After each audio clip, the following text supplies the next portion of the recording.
E a gente veio falando de algumas batalhas e eu queria lembrar você antes de começar essa mensagem. Primeiro eu falei que, se você lembrar, a batalha do rei Ezequias, que ele se apegou ao Senhor e que havia tanta intimidação, tanta acusação, e que uma das coisas que a gente precisa aprender se a gente quiser ter vitória é que nós não podemos ser intimidados pelas palavras do inimigo.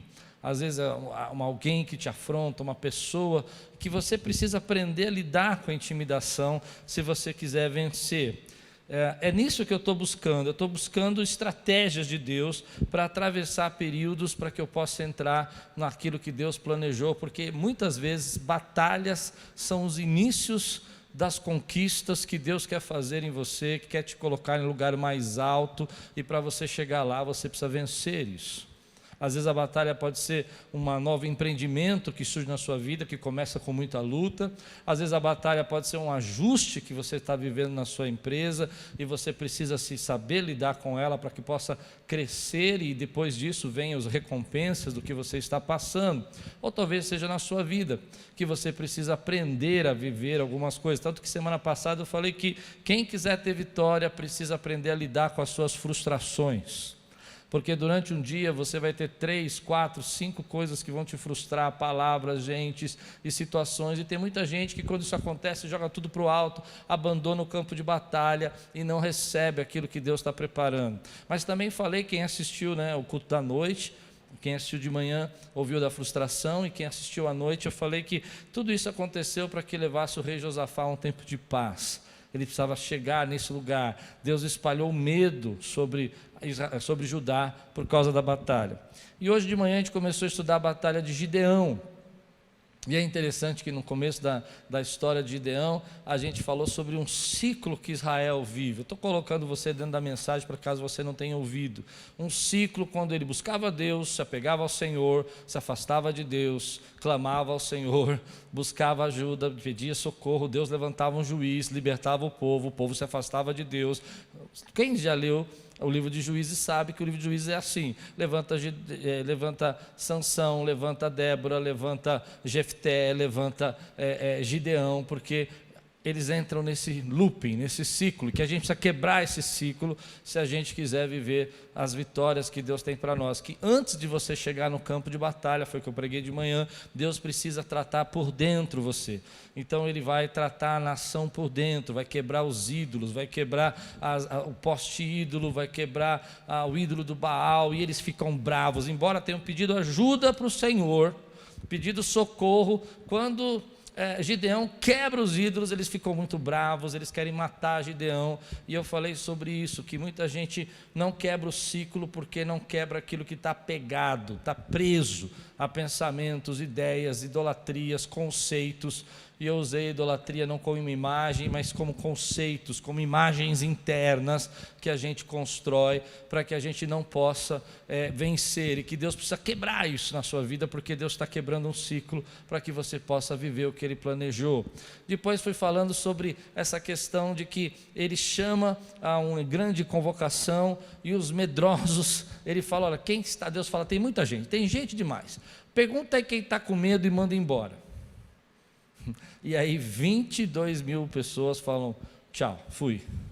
E Gideão fica só com 10 mil, para lutar contra 135 mil. Mas Deus ainda não está satisfeito, e a gente vai ver agora, começando daqui, dessa parte. Se você não assistiu a mensagem da manhã, acho que vale a pena você pegar para continuar comigo. Mas Juízes capítulo 6, versículo 33 a 40.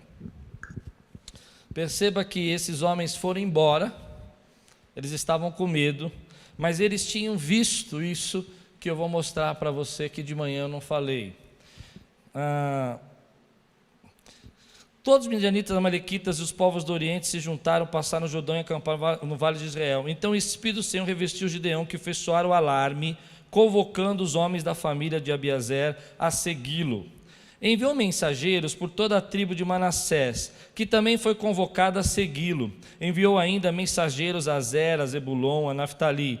Se você não sabe, isso não é nome de bala, é nome de cidades. Hoje eu estou rindo de piada, já percebi. Vou melhorar, vou conseguir ser mais alegrinho, olha lá. Mas é engraçado, né? Azer, Zebulon, Naftali eram cidades, né, de Israel, e eles estão chamando, está convocando todo mundo, todas as tribos, na verdade, eram tribos, né, que foram se encontrar com ele. Então Gideão se dirigiu a Deus dizendo, perceba essa parte, porque eu vou usar daqui a pouco, mas eu quero que você guarde isso. Se realmente queres livrar Israel por minha mão, como disseste, eis que porei uma porção de lã na eira. Fala sério, quem aqui foi casar e fez a porção de lã na eira? Você nunca fez isso? Quando a gente era criança, irmão, vou contar essa história para você. A mamãe falava assim, você quer namorar a menina? Coloca lá uma lãzinha lá fora, se ficar molhado, você namora. Nunca fez? Gente, vocês nunca tiveram essa... Vai fazer, não funciona. Vamos lá. Se ao menos quiser livrar por minha mão, como disseste, eis que eu porei uma porção de lã na eira. Olha o que ele fez, ele pegou um pedaço de lã, colocou ali, se o orvalho estiver somente nela, e a terra ao redor estiver seca, então saberei que irás livrar Israel por meio de mim, como disseste. E assim aconteceu. No outro dia, Gideão se levantou de madrugada, ele estava fazendo provas com Deus, né? E apertando a lã do orvalho que havia nela, espremeu uma taça cheia de água. Você já pensou nisso? Pegou uma lã e... Deus falando assim, vai que eu sou com você. Mas olha o que vai acontecer. Gideão se dirigiu a Deus mais uma vez, pediu mais uma prova, dizendo, não se acenda contra mim a tua ira. Ele estava sendo um pouco incrédulo, né? Então falou assim, Deus, se eu puder agora não ficar muito bravo, posso fazer um segundo teste com o Senhor? Fazer uma segunda prova? E aí ele diz, gente, eu já vou começar, mas preste atenção. Se eu falar somente mais esta vez, peço-te que me deixes fazer mais uma prova com a lã, que desta vez só a lã esteja seca, e que haja orvalho na terra ao redor dela. Ele dificultou um pouco. Vamos deixar mais difícil, para ver se é Deus mesmo que está me chamando para a guerra. E aí ele diz, e Deus assim o fez, naquela noite, pois só a lã estava seca, e sobre a terra ao redor dela havia orvalho. O que eu queria lembrar a você, lembra que eu falei que logo depois Deus fala assim, olha, pergunte quem está com medo e mande embora, é porque 22 mil pessoas desses homens viram essa prova, viram 2 sinais de Deus e eles não acreditaram. E eles mandam embora. Porque mesmo eles vendo esses sinais, não foi o bastante para eles vencerem o medo. E às vezes nós queremos viver por sinais, mas sinal não é suficiente para viver pela fé. Eu já vou pregar sobre isso, deixa eu continuar. Capítulo 7, versículo 3. Você vai ver isso agora. Portanto, anuncia ao povo o seguinte, que povo? Aquele povo que estava vendo a lã. Quem estiver assustado e com medo, saia da região montanhosa de Gileade e volte para casa. Então, 22 mil que viram a lã seca, que viram a lã molhada, foram embora, porque estavam com medo. Sabe o que eu aprendo disso? É que às vezes a gente quer levar pessoas para a batalha, que elas não estão preparadas para crer no que Deus pode fazer. Nós queremos às vezes que pessoas vão conosco, mas nem todo mundo pode ir conosco. Versículo 4, e agora eu vou começar a pregar. Então o Senhor disse a Gideão, ainda há povo demais. 22 foram embora. Aqui, com 32 mil, ele estava uma proporção, cada soldado pega 4. Sabe aquele negócio de briga de rua, que você fala assim, ó, você pega 3, eu pego 3? Aqui estava assim, cada soldado pega 4. E a gente consegue vencer os inimigos. Deus manda 22 mil embora, e Deus vai mandar mais quase 10 mil, vai ficar 300. Sabe qual é a proporção que ficou? De 450 por 1. Deus tirou de 4 por 1, ou seja, eu mais 4, a gente vence, para eu mais 450. Deus começa a mexer nisso, né? E a primeira coisa que eu fiquei pensando é por que Deus reduz esse grupo que vê o milagre, que vê a porta abrindo, que vê os sinais de Deus? Não é assim na nossa vida. Tem gente que você faz, você prega, você ensina, você vê manifestações do poder de Deus, mas lá no fundo do coração ela não crê. ela não acredita. Você ensina aquilo que é a verdade, você mostra para ela aquilo que ela tem que fazer da vida dela, mas ela não consegue acreditar, ela não consegue tomar posse daquilo que Deus está falando para ela. E aí vem no meu coração que às vezes você está tentando levar para a batalha gente que não quer ir, você está tentando levar com você para a conquista gente que não quer conquistar, que não importa o quanto você mostre que é possível, o quanto você mostre que Deus está falando, que simplesmente eles não vão, eles não querem tentar, e você fica bravo, e você deixa essas pessoas desistirem, fazerem você desistir do propósito que Deus tem para a tua vida. Eu vejo isso às vezes, querido, você vem e diz assim, olha, Deus está falando conosco que nós temos que avançar nesse tempo, e eu creio nisso, meu irmão, que eu vou pregar agora. Eu creio que Deus está abrindo uma janela de oportunidade, que tem gente que vai ser salva nesse tempo, e que nós nunca tivemos uma oportunidade de entrar em tantas casas como agora, mas tem pessoas que vão estar com medo, e não é por isso que você vai parar, você vai continuar declarando a palavra de Deus para a tua vida, porque você crê no que Deus está falando dentro do seu coração. Tem pessoas que não importa a quantidade de sinais que elas vejam a seu favor, elas não vão acreditar no que Deus pode fazer em você. E é interessante que em nenhum momento da Bíblia, eu conheço nenhuma história, Deus quis convencer essas pessoas. Você não crê?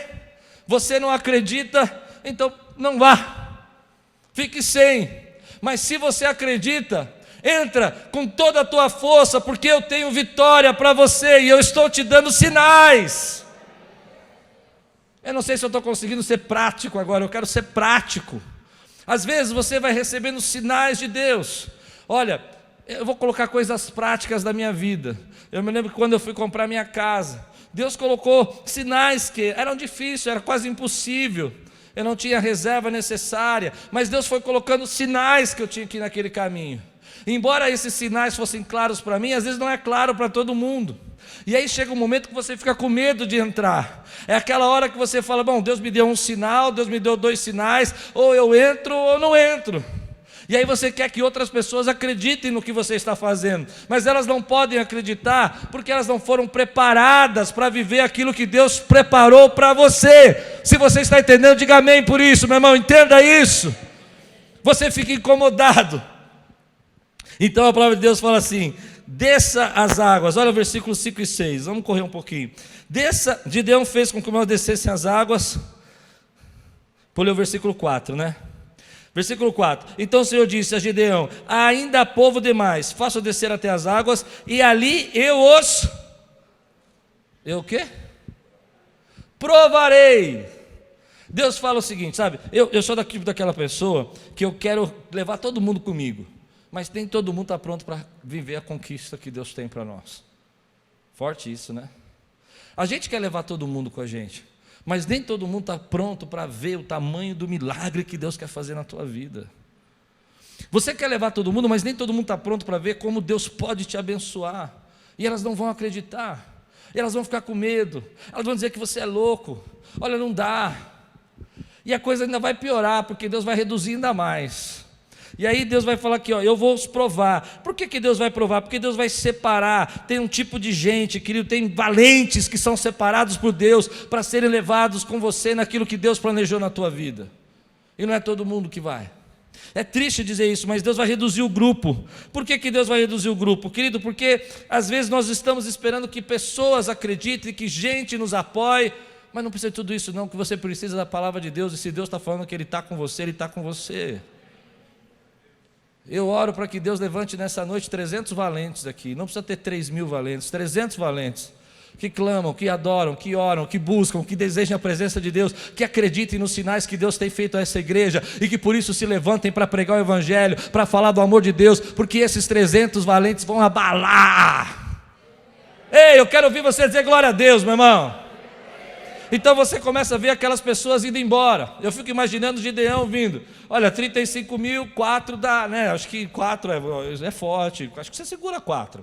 Né? Eles não são tão fortes assim. Agora, ele está dizendo que eu vou com 300 para segurar 450 cada um. É mais difícil de acreditar. Mas olha que interessante. Eu gosto de falar essa palavra. Meu querido, não fique preso porque você acha que está sozinho. Se Deus está do seu lado, você sozinho é maioria. Se Deus está do seu lado, meu irmão. Quanta gente, a gente fica falando, eu escuto gente falando assim, se minha casa acreditasse em mim, se meus pais acreditassem em mim, não importa se eles acreditam em você, não acreditam, importa se você acredita que Deus está com você nesse momento. Se você acredita, levanta a tua mão, dá glória a Deus.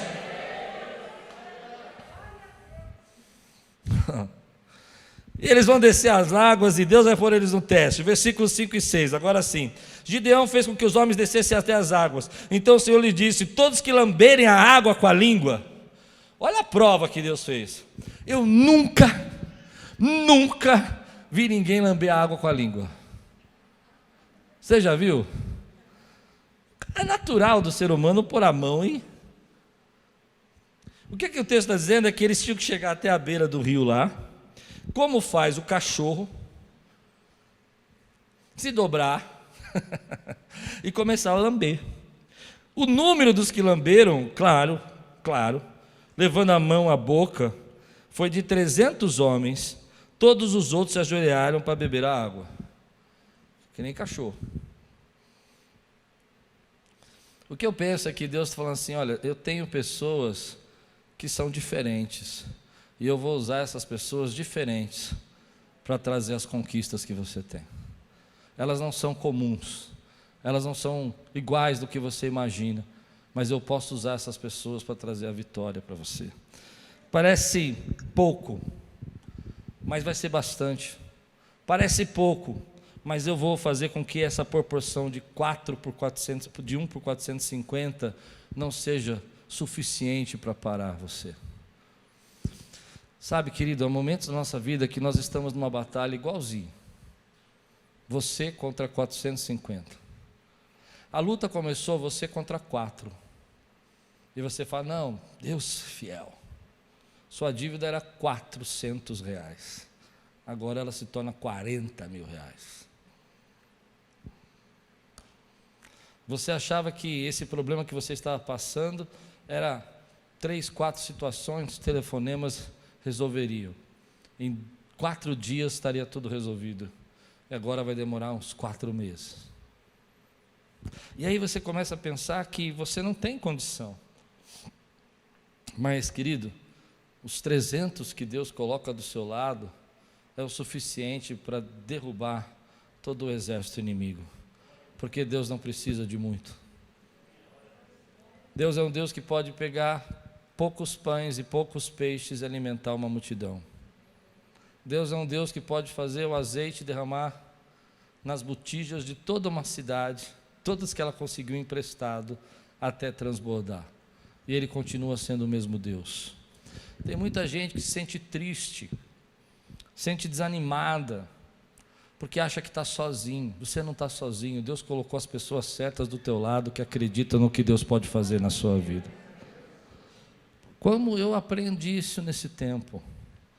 Quanta gente está com a gente aqui, crendo, declarando, sabe, falando da palavra. Gente que não pode vir, que está assistindo pela internet, mas que não pede um culto, que declara a palavra do Senhor. Nós não estamos sozinhos. Deus tem levantado os valentes que estão lutando conosco. Às vezes ele é um amigo, às vezes ele é um pastor, às vezes ele é um conselheiro, às vezes é alguém que você conhece até meio que por distante, mas que fala com você através da palavra de Deus. Deus tem separado aqueles para trazer a vitória na tua vida. Você crê nisso? Então às vezes você fica triste, você fala, ai Deus, estou sozinho, ninguém quer fazer. Eu vou fazer uma brincadeira aqui, porque eu escuto isso, tá? Mas eu não penso nisso, não acredito nisso. Pastor, as pessoas não vão voltar mais. Depois disso, tem muita gente que não vai voltar. Eu não acredito, eu acredito que vão voltar. Mas eu vou dizer uma coisa para você, se eles não voltar, nós temos 300 para ir buscar. Eles não entenderam o que eu falei. Eu vou repetir. Eu acredito que muita gente quer voltar, ainda está com medo, mas vai voltar. Mas se eles não voltar, tem uns 300 para ir buscar? Está quase bom, né? Eu acho que se eu repetir, pega fogo, não pega? Vou tentar pôr gasolina. Se não voltar, tem 300 aqui que vai buscar? Levanta a mão e diga eu. A gente às vezes fica triste, fica preso com isso, porque a gente acha que tem pouca gente. Querido, vai para cima com o que Deus tem colocado na tua mão, porque a vitória é do Senhor. Diga comigo, com poucos ou com muitos, Ele pode fazer. Ele pode fazer. É meio angustiante. Eu me lembro uma vez aqui na igreja, logo que nós mudamos para o prédio da igreja da criança, que algumas pessoas começaram a sair da igreja. E foi uma fase difícil para mim, porque eu não esperava. A gente estava com uma igreja já crescente, umas 200 pessoas, bem animado, bem fervorosa, e nós mudamos para um prédio maior, que era bem maior do que o nosso prédio. Na época, o aluguel 2 ou 3 vezes mais caro, 2,5 vezes mais caro. E aí o que acontece? Aqueles irmãos que eram os irmãos que, vamos dizer assim, que dizimavam, que estavam mais preocupados, que inclusive foram os que falaram, vamos alugar, é de Deus. 2 meses depois que a gente estava reformando, eles começaram a ir embora. E eu recebi uma ligação, que era muito engraçado. Eles ligavam na minha casa, eles nem vinham marcar horário, nem nada para falar comigo. Eles ligavam na minha casa e faziam assim, pastor, eu queria ligar para o senhor para dizer que o meu tempo aí na Quírios acabou.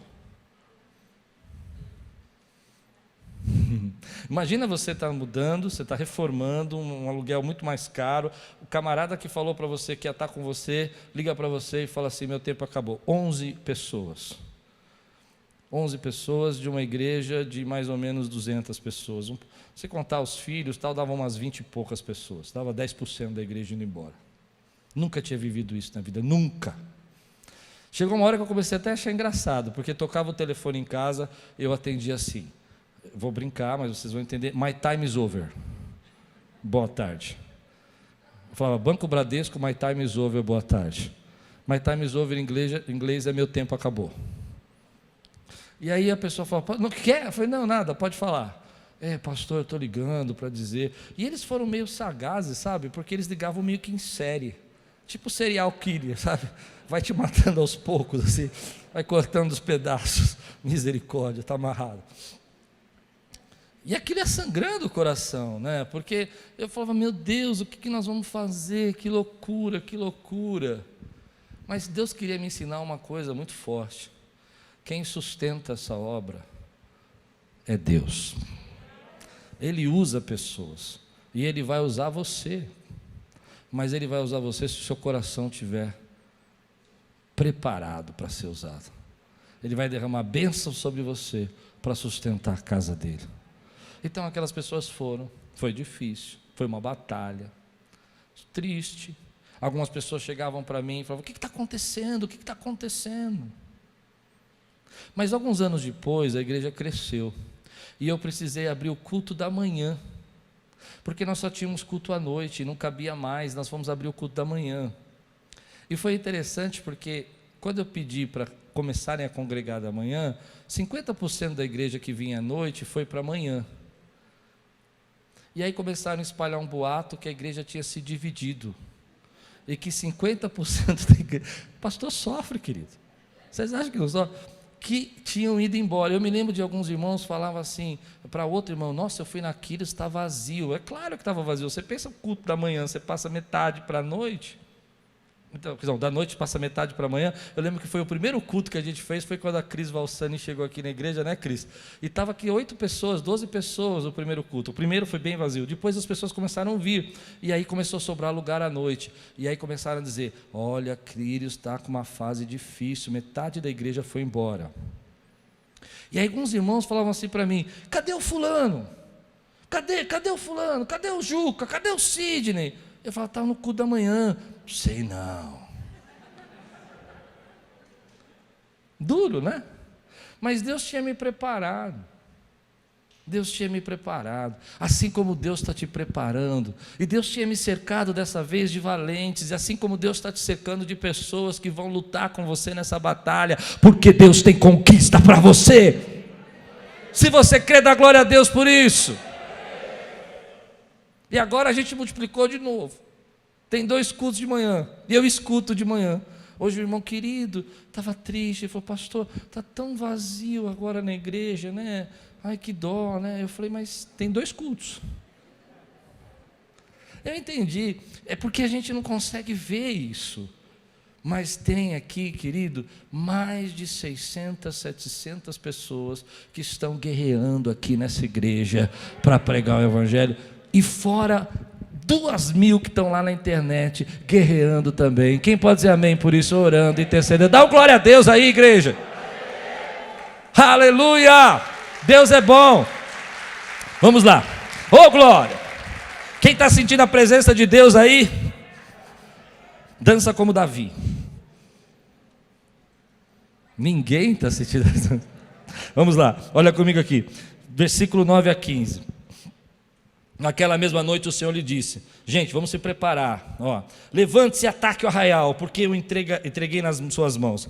Olha que coisa linda, chegou a hora. Olha, Gideão, chegou a hora. Você vai ficar livre desses midianitas que roubam as suas plantações. Você vai ser liberto dessas pessoas que te humilham, que arrastam todas as coisas boas que você planta. E Deus vai te dar a vitória, aleluia. Se prepara, se levanta, vai para o ataque. Eu estou quase conseguindo uns 20. Até o final da pregação, acho que tem uns 20 que vão comigo. Olha o que diz aqui: desça o arraial do seu com 300. Agora, olha que interessante. Agora o que Deus vai dizer: eu entreguei nas suas mãos. Se você ainda estiver com medo. Gideão estava com medo ainda. Ele começou com medo lá no lagar, ele está com medo ainda. Olha a misericórdia de Deus. Ele fez assim: desça o arraial com o seu ajudante, pura, e ouça o que eles dizem. Então você ganhará coragem e atacará o arraial. Olha como Deus é bom.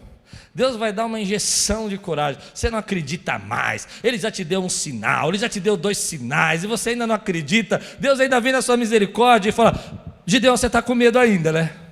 Eu fico imaginando essa história, posso dramatizá-la? Eu fico imaginando Deus falando assim: Gideão, chegou a hora, você vai ser agora, vai libertar esse povo, é o seu momento, esse é o teu tempo. Aquela música tocando, pá, pá, pá, pá. E Gideão olhando assim e fala assim: agora?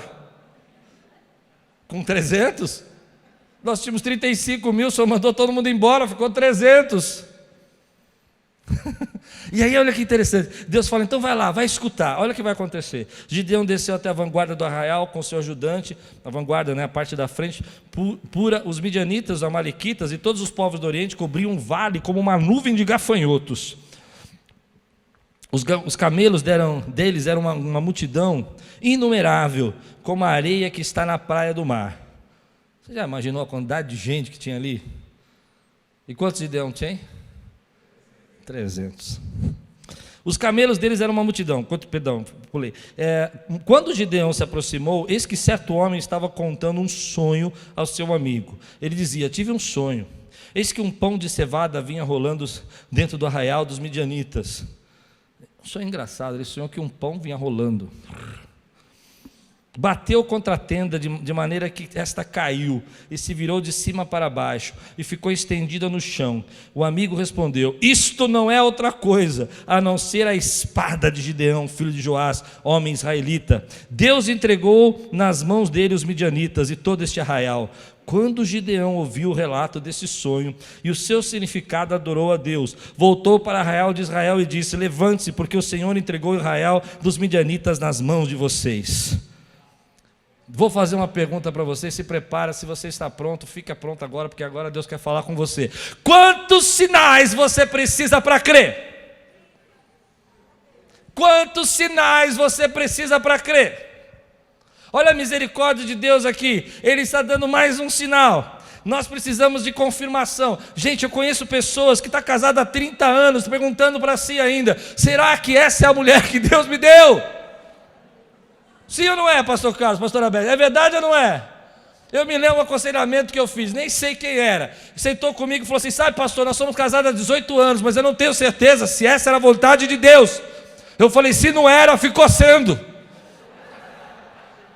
18 anos, rapaz. Não é assim. Tem gente, querido, que precisa de um novelo, mais um novelo, agora um sonho, agora Deus me dá um pão, agora o Senhor fala comigo através de 10 profetas, mas eles têm que vir rodopiando, da direita para a esquerda, que se for para a esquerda é do mal. Quantos sinais? Quantos sinais! Meu querido, você está aqui na igreja, Deus falando, olha, como eu vivo isso, gente abençoada, sendo transformada, casamento sendo reconciliado. Eu não sei se Deus existe. Você deve conhecer alguém assim. Você deve conhecer alguém que já recebeu centenas de sinais de Deus, mas ainda está com medo, ainda não acredita, ainda não põe o pé na água, ainda não se levanta para a batalha.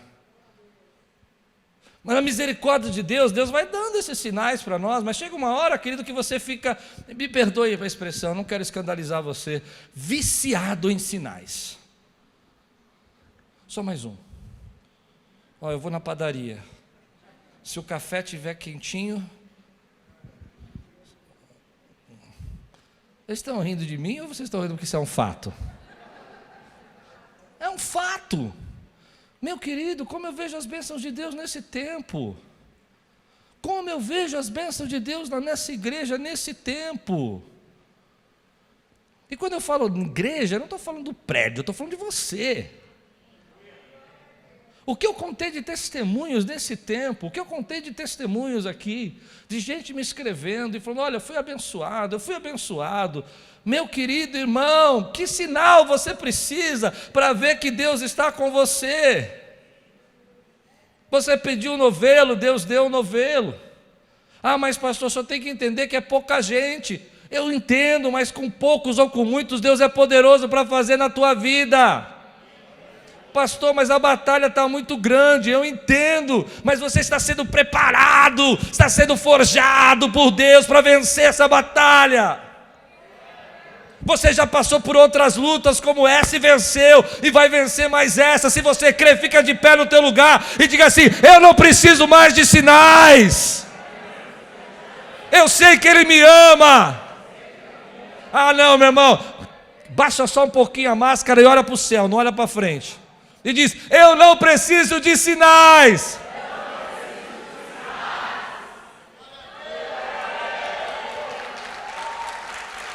Oh!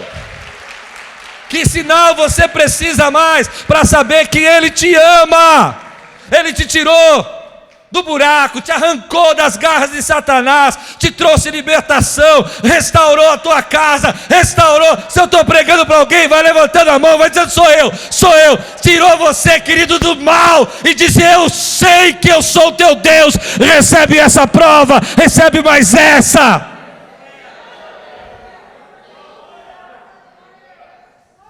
Sente, nós vivemos um tempo de ceticismo. Nós vivemos um tempo de incredulidade, um tempo difícil. Eu me lembro quando eu era mais jovem, as pessoas acreditavam. Se você recebesse uma palavra profética, ou se você recebesse um toque no coração, sabe, coisa simples, não precisava ter raios e trovões e shows pirotécnicos. Deus falava no seu coração. E naquele tempo as pessoas acreditavam. Vinha uma palavra de Deus na palavra. Eu me lembro quando eu estava ouvindo uma pregação do falecido pastor Davi Clava, eu jovem, sentado, perdido, meio desviado, desigrejado. E eu ouvi uma pregação assim: e falou Deus pela segunda vez a Jonas: filho, Deus está falando com você. Não há multidão de gente lá, falando com você pela segunda vez. Vai fazer o que Deus te mandou. Eu levantei, acreditei e fui para o seminário, porque eu não queria ir para o seminário. Vivi um tempo, querido, onde as pessoas acreditavam no que elas aprendiam, acreditavam no que elas liam na Bíblia. Você lia a palavra de Deus e você escutava lá Deus falando que Ele te ama, e você falava: amém, eu sei que Ele me ama. Mas hoje nós vivemos um tempo completamente diferente disso. Um tempo onde, por mais que as pessoas ouçam, por mais que as pessoas entendam, elas não conseguem acreditar. Vivia um tempo que a gente acreditava na família. Você lembra desse tempo? Que acreditava, querido, nos pastores, acreditava na palavra. Quando você lia a Bíblia, você falava: a Bíblia é a palavra de Deus. Você viveu esse tempo? Você consegue recordar? Um tempo onde que a gente olhava para as pessoas, para as autoridades, acreditava nas autoridades, acreditava até nos políticos. É duro, mas acreditou. Houve um tempo, querido, que você acreditava nas autoridades. Você ia no médico, você acreditava no que o médico falava. Hoje a gente não acredita em mais nada. Mais nada. O problema disso é que a gente fica vivendo e escolhendo no que crer e não tem fé. E não tem fé para entrar naquilo que Deus está chamando você para fazer. Você precisa de outro sinal, você precisa de que alguém fale, mas mesmo assim, você não consegue acreditar que Deus está falando com você. Mas eu queria dizer uma coisa para você muito simples. Você precisa crer se você quiser ter vitória na tua vida. Você precisa crer. Eu entendo esse ceticismo, há muita dúvida, há muita coisa sendo feita, muita coisa que a gente não conhece, eu compreendo, eu vivo isso também, mas uma coisa que eu quero preparar você para essa batalha e para você ter vitória, é que não tem vitória se você não crê no que Deus está falando com você. Se você não crê que você é abençoado, se você não crê que você é árvore plantada junto a ribeiro, que dá o seu fruto no tempo certo, cujas folhas não murcham e tudo quanto faz, você precisa crer.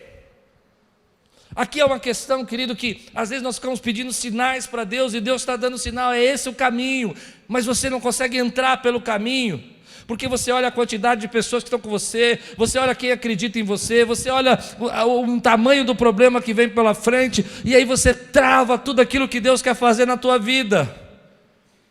Eu sei que às vezes, eu creio nisso, às vezes a gente dobra o joelho e fala, Deus, mostra para mim que esse é o caminho, mas quando Deus mostra, meu irmão, eu vou dizer uma coisa para você, se você quer ter vitória, vá para o campo de batalha e acredite no que Deus falou para você, porque tem muita gente que nesse ceticismo não consegue entender que a sua fé está sendo derrubada. Você não acredita que Deus guarda você, você não acredita que Deus cuida da sua família. Eu não estou dizendo que a gente não corre riscos, que a gente não tem problemas, é evidente que nós temos problemas, que cristãos não sofrem, cristãos sofrem, mas eu creio, querido, que nenhuma arma forjada prevalecerá contra mim, segundo a palavra de Deus. Eu creio, querido, que eu não posso aumentar um dia na minha vida, se não for a vontade do Senhor e se Ele não me guardar. Quem crê no que eu estou dizendo aqui, meu irmão? Eu creio que a Bíblia diz, querido, que fui moço e hoje sou velho, mas nunca vi, eu vou repetir que você não entendeu, nunca vi um justo mendigar o pão. E aí o ceticismo não é bem assim, porque eu tinha um primo, irmão, parente do avô, e ele passou dificuldade. Eu não estou dizendo que a gente não passa dificuldade, eu estou dizendo que Deus faz o sobrenatural. E o ceticismo diz para você não crer no sobrenatural de Deus. Quem recebe essa palavra aqui? Que eu acho que agora você está entendendo. Quanta gente, querido, não consegue ter uma mudança, porque para ter mudança precisa ter uma decisão, e para ter essa decisão precisa acreditar. Precisa acreditar. Eu acredito que hoje nessa palavra Deus está quebrando ciclos e começando uma nova fase na tua vida, onde você vai crer, não precisa de mais sinais, eu não preciso de sinal que Deus me ama, eu não preciso de sinal que Deus fala através de mim, eu não preciso de sinal que Deus está com essa igreja, porque eu vejo a glória de Deus nesse lugar. O ceticismo vem no nosso coração. O que é ceticismo? Esse espírito de dúvida. Não, porque vai ver um negócio, não acredito, não acredito. Deus falou comigo, não sei se falou, mas eu senti no meu coração, não, mas eu acho que é da minha cabeça. Se você não tem fé, você não tem vitória. Para ter vitória você precisa vencer o medo, e para vencer o medo você precisa quebrar esse espírito de dúvida. Eu me lembro de um tempo, querido, que a igreja acreditava que Jesus ia voltar, acreditava que ia morar no céu, acreditava, querido, que a vida era curta e passageira como uma neblina, mas que nós vivíamos para a glória de Deus. Eu não sei se eu estou pregando para alguém aqui, mas estou pregando para mim. Para mim eu estou pregando, porque às vezes a gente deixa esse espírito entrar no nosso coração, E a gente fica pedindo mais um sinal, mais um sinal. E Deus fala assim: chega de sinal, nenhum sinal será dado mais a essa geração perversa, a não ser o sinal de Jonas. Quem disse isso foi Jesus, sinal de arrependimento. Forte isso, né? Porque a gente fica provando Deus, provando Deus, provando Deus. Outro dia, um amigo faleceu, e eu fiquei triste. E eu falei: Deus, não gostei não. O cara era seu, o senhor não podia deixar ele falecer. Como é que o senhor dá uma dessa e deixou na mão agora? E Deus falou no meu coração: você sabe o futuro dele? Você sabe quantos dias ele tinha de vida? Você sabe o que vai acontecer semana que vem na vida dele? Você sabe onde ele está agora? Você pode discutir comigo? Eu falei: tá bom, Deus, pega leve, só estava conversando. Porque a gente não sabe, querido, é duro falar disso, não é duro? Mas a gente tem uma certeza que tem que ser do nosso jeito, e você não sabe do que Deus está te livrando, do que Deus está te guardando. Você precisa tomar uma decisão, e uma decisão muito simples: decida crer. Decida crer. Eu quero que você diga assim comigo, se você está pronto e cheio do Espírito Santo: eu decido crer no que Jesus fala.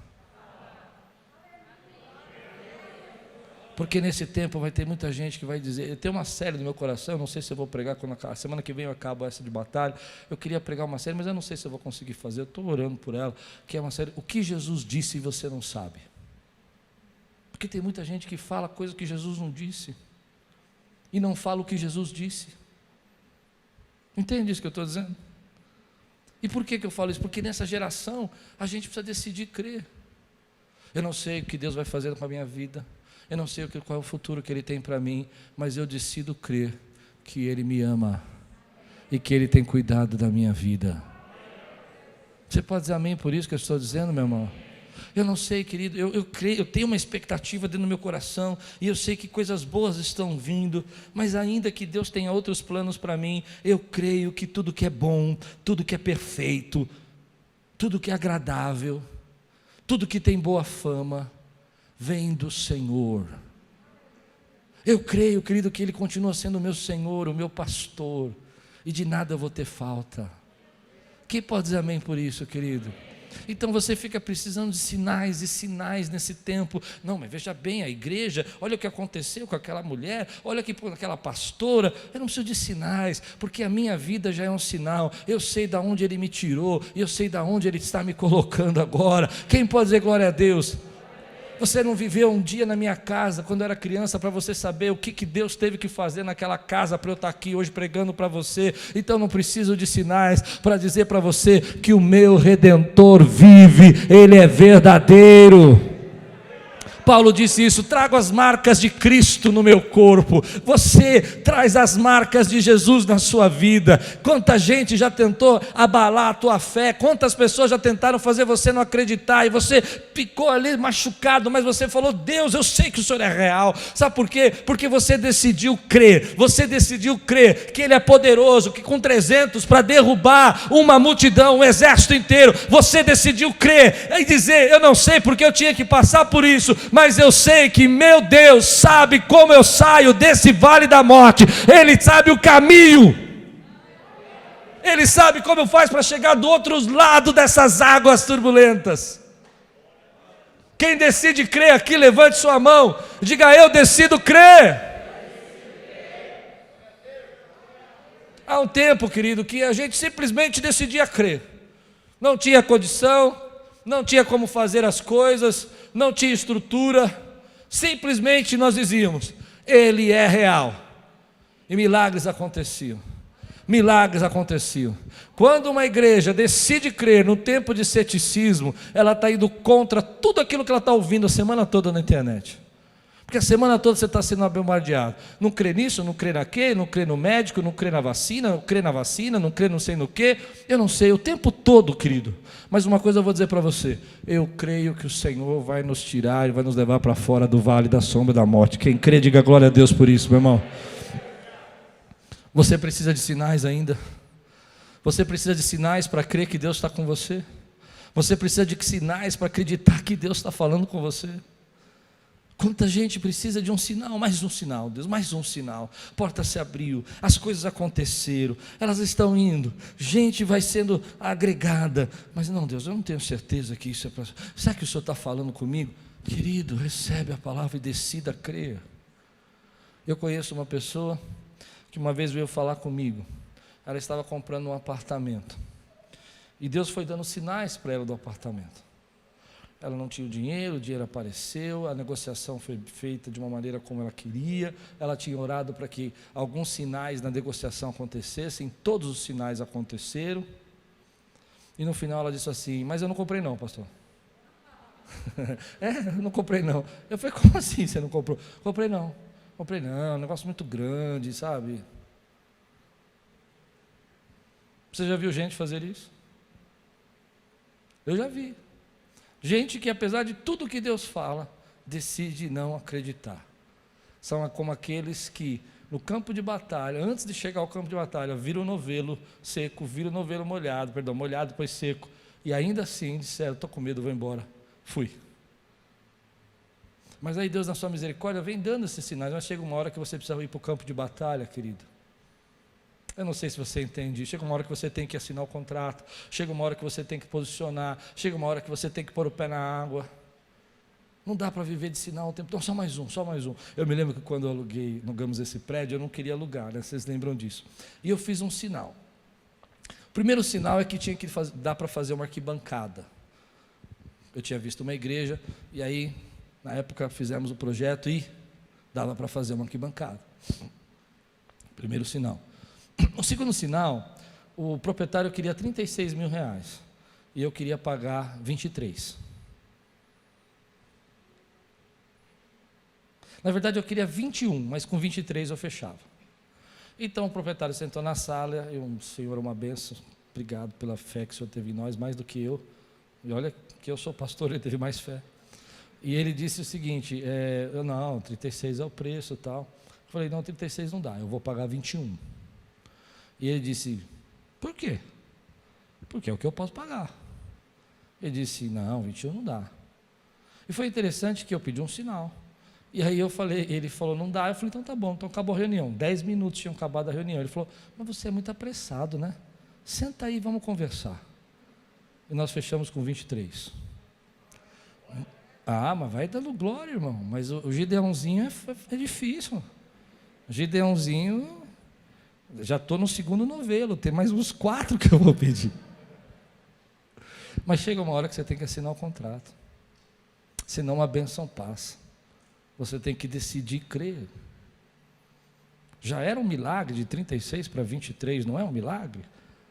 Mas eu comecei a fazer contas. Tem a reforma, tem o prédio que está destruído, e fui pedindo outros sinais. E Deus foi dando todos os sinais. Os 2 maiores foram esses, mas eu pedi mais um. Mais um era uma pessoa específica, que é uma pessoa que eu acredito que é um homem de oração, que ele tinha que falar uma palavra para mim do nada, assim. E essa pessoa chegou para mim e falou assim: olha que bênção que você vai alugar esse prédio. Deus está nesse negócio. Sem eu perguntar. Eu falei... Sabe, às vezes Deus vai lhe dando sinais, mas você tem uma hora que você tem que dizer: eu decidi acreditar. Não vai ser fácil, mas eu vou para o campo de batalha. Não vai ser fácil, porque olha o que Gideão vai fazer. Ele vai tomar essa decisão e olha o que vai acontecer. Versículo 16, nós estamos indo para o final. 16, então repartiu os 300 homens em 3 companhias. 3 companhias de 100. Chega a ser até um pouco irônico, né? Diante de 135 mil homens, povos do Oriente todo. E entregou a cada um uma trombeta e um cântaro vazio com uma tocha dentro dele. E disse-lhes: olhem para mim e façam como eu fizer. Gideão aqui, ele olhou para aqueles 300 e falou assim: eu decidi acreditar. E ele vai para o campo de batalha, ele se coloca na frente, divide em 3 companhias.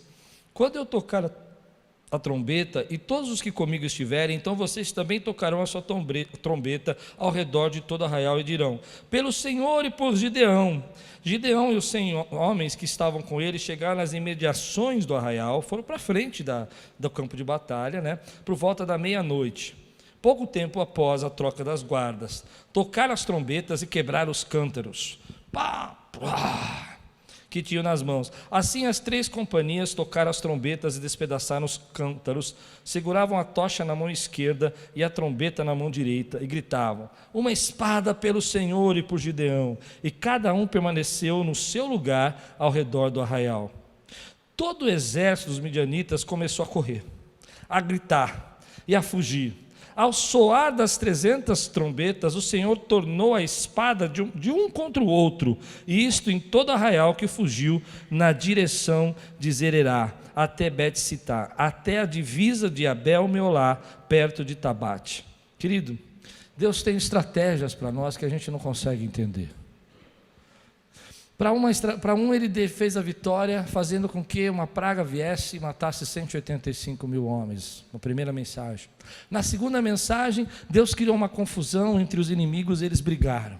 E agora Deus espalhou um espírito de medo, eles ouviram um som, eles ouviram barulho, eles ouviram a trombeta, 300 pessoas gritando, 300, não era uma grande multidão, 300 pessoas gritando, e eles ficaram com tanto medo, que um começou a correr, se atropelar, um passar por cima do outro, porque Deus tinha estratégias, querido, uma estratégia diferente. Nesse tempo, daquilo que você está passando, Deus tem estratégias que você não conhece, Deus tem estratégias para resolver essa batalha que você nunca poderia imaginar. Ele sabe como trazer a vitória, Ele sabe como fazer a vitória. Para uns ele atola a carroça, ele faz como Débora e Cícera, atola a carroça no meio do barro. Para outros, querido, ele declara que, olha, passe pelas águas e fecha as águas no inimigo. Eu não sei como Deus vai fazer na sua vida, o que eu sei, querido, é que você decidiu crer, você não precisa de mais sinais, e Deus vai começar a trazer estratégias na sua vida que você não conhece, vai começar a lhe dar planos, vai começar a lhe dar ideias, vai começar a mudar pensamentos. Como você vai resolver isso? Como você vai fazer? Meu querido, Deus vai usar o som, o barulho, tudo que for necessário para que inimigo se ataque inimigo, para que você tenha a vitória que Ele planejou na tua vida. Quando eu falo isso, para mim mexe no meu coração, porque às vezes a gente não entende como Deus é criativo, como Deus planta, querido, algo no nosso coração e Ele faz acontecer. Mas eu queria agora mudar todo o quadro que eu estou pregando e mostrar para você uma coisa que a gente não percebe. Olha o que vai acontecer com esse exército mais poderoso. Eu venho falando de Gideão, agora eu quero falar do exército inimigo. Eles ficaram assustados. Primeiro, eles tinham medo. Eles eram mais poderosos. Fica comigo. Eles tinham mais força, mas o medo tomou conta. A falta de informação, perceba que você dificilmente vai ver uma batalha à meia-noite, mas o Gideão foi de noite, foi no escuro, na troca do vigia. Eles não tinham informação, eles não sabiam o tamanho do exército. Você vai entender. E por não poder ver e ser guiado pela verdade, foram guiados por aquilo que imaginavam e ficaram com medo e correram. Pois bem, é dessa maneira que o diabo tenta parar a nossa vida, porque a Bíblia diz que maior é o que está em nós do que o que está no mundo. Mas ele espalha um boato, ele faz você ficar com medo, ele faz você imaginar coisas na sua mente que não existem, e quando você menos espera, você está guerreando contra você mesmo e contra as pessoas que você ama. Aqui Deus usou algo que é interessante. Ele usou a má informação do povo, o medo, o som, o barulho, que gerou um espanto, e eles saíram se matando. É isso que eu vejo o inimigo tentando fazer com muitas vidas hoje. Aqui Deus usou isso, eu sei disso, mas você entende que às vezes a gente está passando por isso? Nós somos, querido, aqueles que deveriam declarar a palavra de Deus e dizer assim: Senhor é poderoso para libertar. Mas às vezes ficamos acuados e com medo, porque escutamos que, olha, não pode fazer isso. Nós devemos ser aqueles que se levantam e dizem assim: olha, maior é o que está em nós do que o que está no mundo. Mas às vezes ele faz um rugido, um barulho. Eu gostava de um pastor quando eu era criança, que todo final do culto, eu não sei porquê, ele já faleceu, ele falava o seguinte: porque o inimigo ruge como um leão, mas ele é um leão banguela. Todo final do culto, ele acabava o culto assim, né? Do nada a pregação era sobre Jesus vai voltar e tal, porque o inimigo é um leão, mas ele ruge como um leão, mas ele é um leão banguela. E um dia eu fiquei pensando, mas por que esse pastor, todo culto final ele termina assim? Como eu faço, sabe? Tudo quanto fizer, prosperará. Ele acabava assim. E uma vez eu fiquei pensando sobre isso e me veio no coração. Porque às vezes o inimigo ele fica ao redor rugindo, tentando amedrontar. Você ouve o som. Você não vê, mas você ouve o som. Uau! A Bíblia fala isso, né? Que o inimigo está ao redor, rugindo como o leão. Rugindo como? Não é o leão. Quem é o leão da tribo de Judá é Jesus. Mas olha o que uma má informação, não conhecer a sua autoridade, não conhecer o seu poder, não saber o que você é capaz, fez com esse exército. Ele foi completamente destruído. Por isso, nesse tempo, eu estou preparando você para viver o que Deus planejou para a tua vida.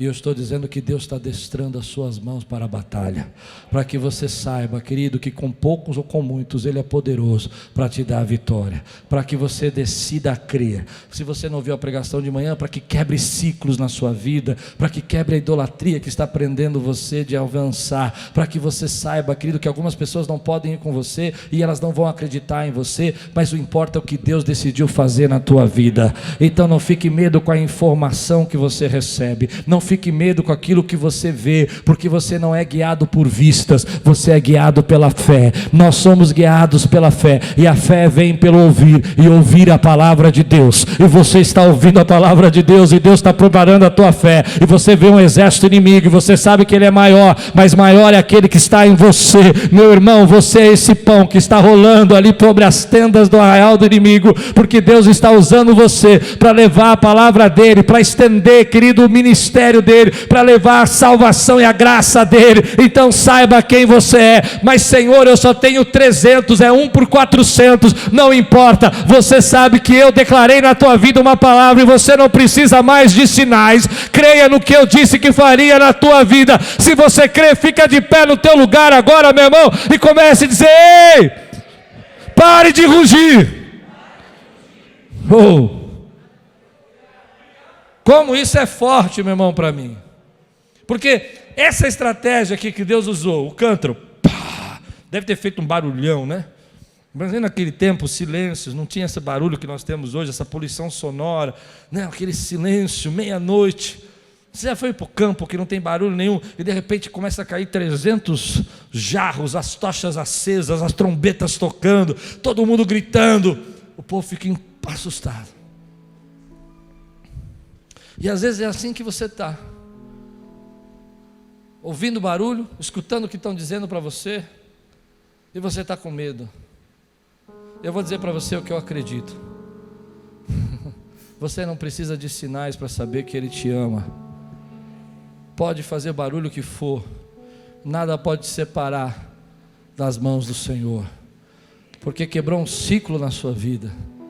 Você se firmou na presença dEle nesse tempo e se apegou a Ele, e é esse momento que Deus começa a mudar a tua história. Quando eu falo de batalha, eu estou falando de vitória.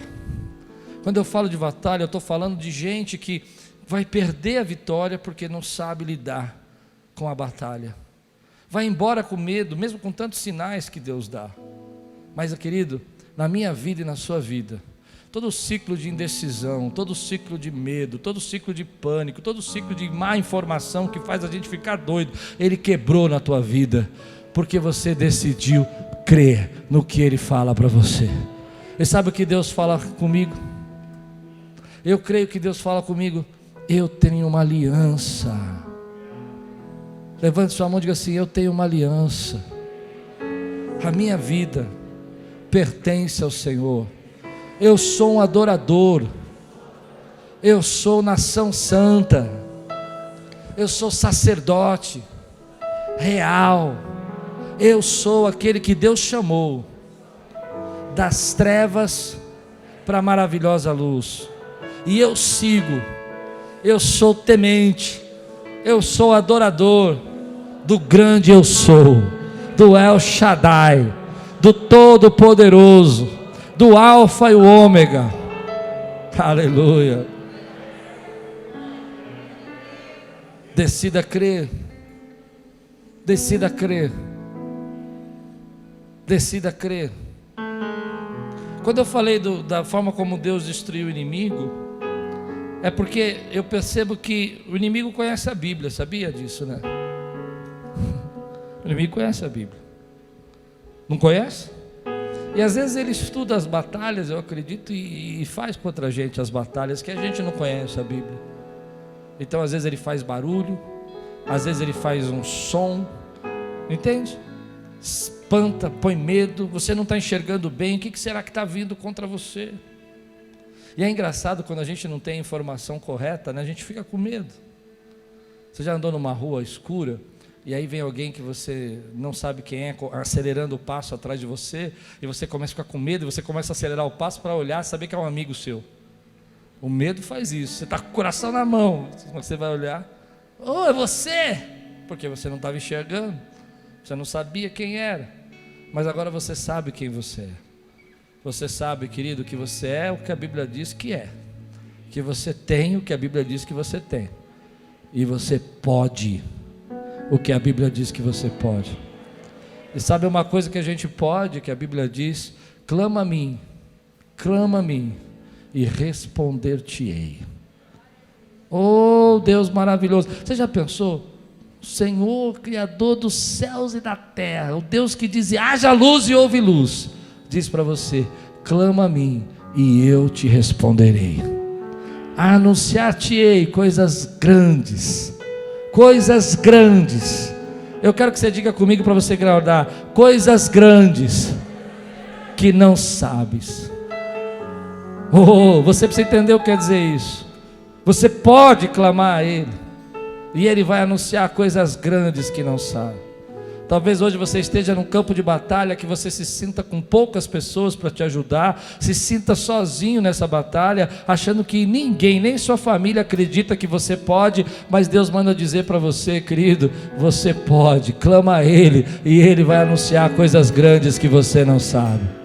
Deus tremendo, Deus maravilhoso. Quem pode dizer aqui? Quem aqui está pronto para abrir seus lábios e dar uma rajada de adoração, falar algo para Deus aqui, agradecer a Deus, quebrar esse espírito de dúvida dessa época? Aleluia! Oh, Deus maravilhoso, Deus, que Deus maravilhoso.